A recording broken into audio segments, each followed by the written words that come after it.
Something big is happening in Germany, something that could potentially change the course of Europe.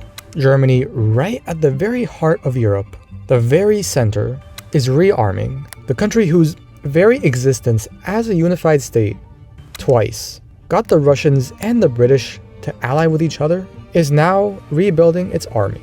Why though? Why is Germany so different? Why is a militarized Germany such a big deal when a militarized France or Britain or Russia just isn't? Well, first of all, there's history. Germany, historically speaking, has actually had a very strong military. Just look at this. This is Prussia. See, back then, Germany was divided into many different small countries, or city-states. There was no single German state, but there was Prussia. Located in modern-day Eastern Germany and Western Poland, Prussia for a long time was the strongest of these German states, and it had a very, very strong and experienced military.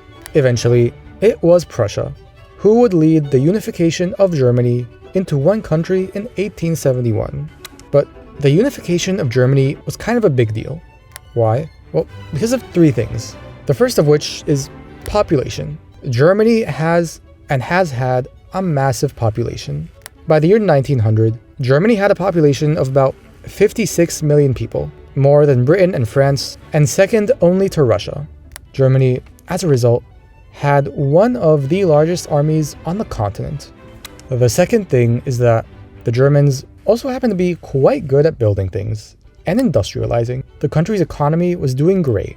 And last but not least, the country was in a central position from where it could absolutely dominate and project power towards the east and the west, even if it did have to fight a war on two fronts. This was why the Russians and the British were afraid of a unified Germany, and the experiences of World War I and World War II showed. Germany twice managed to effectively project power across the European continent and could arguably have won the war.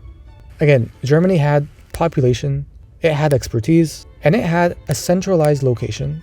That centralized location, though, was a bit of a problem when the country was fighting a war on two fronts. After World War II and the terrible things that Hitler did, military culture in Germany started to change. First of all, the country was divided, meaning that it couldn't really project power across the continent anymore. And second of all, the country lost influence to the Soviet Union and the United States and relied more on them militarily. And thirdly, this is very important, Germany's culture started to change. It became a lot more skeptical of military buildups or engagements, and that was a result of what the country had gone through during World War II. So, by this point, 1990, Germany is reunifying. By the time the country became one again, it had a much less militaristic culture and had much better relations with its European neighbors. Not exactly a threat to be afraid of. Still, some, like Britain's Margaret Thatcher, feared that German reunification would once again change the balance of power in Europe. So we've come quite a long way since 1990.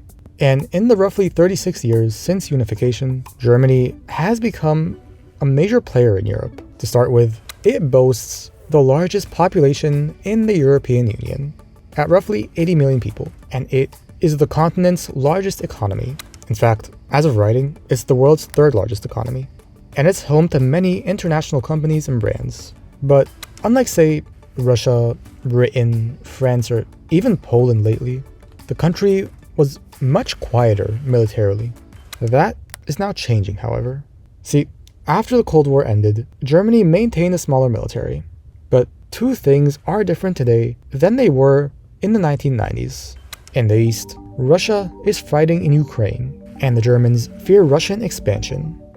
And in the West, America, under Trump, is showing that it may not always be there to help out.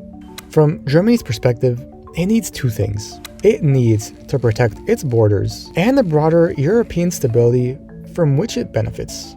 And if Russia gains influence in Eastern Europe, well, that may cause some problems in Berlin. So what is Germany's solution? Well, it's a military buildup. And Germany is definitely building up its military. Billions of dollars are being spent, and a cultural shift is taking place, led by Germany's current chancellor, Friedrich Merz. By 2029, the country expects to spend about $150 billion on defense. And already, as of writing, Germany maintains the world's fourth largest military budget, ahead of all of its European neighbors and behind only Russia, China, and America. Such a buildup could be enough to compete with Russia, but geopolitically speaking, it kind of turns Germany into a giant elephant in the European room.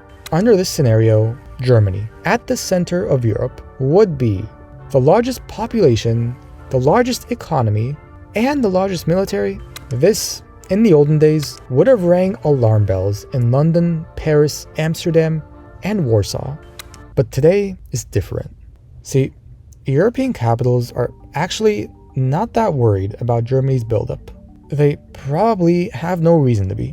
They may even want it. For example, Eastern European countries like Estonia, Latvia, and Lithuania were once upon a time part of the Soviet Union. And these countries, who by the way have small populations, have long feared a Russian attack. German troops could fill any military shortcomings and provide a valuable deterrence. In fact, German troops are already permanently stationed in Lithuania, where the locals greeted them happily. For the government in Berlin, this matters because it means the European Union, on which it depends economically, can be safe from instability. It means that allies who already have relatively big militaries, like France and Poland, share less of the burden and can use their resources elsewhere. And it means that if anyone were to try something in, say, Greenland, then Germany and Europe would have more flexibility to respond. Ultimately, that leads to a broader question. To what extent will Germany's military doctrine go? Will it limit itself to defending only the continent? Or will it, like its French, British, and Russian counterparts, expand that doctrine, overseeing the security of faraway lands? These military questions are a bit difficult, and Germany is certainly not the only country who faces military dilemmas. In fact, there's another country in the Middle East who, because of its smaller population and limited geography, has a bit of a unique situation when it comes to military affairs. And that dynamic is mentioned in this video, so go check it out. I think you'll like it. Until then, thank you for watching.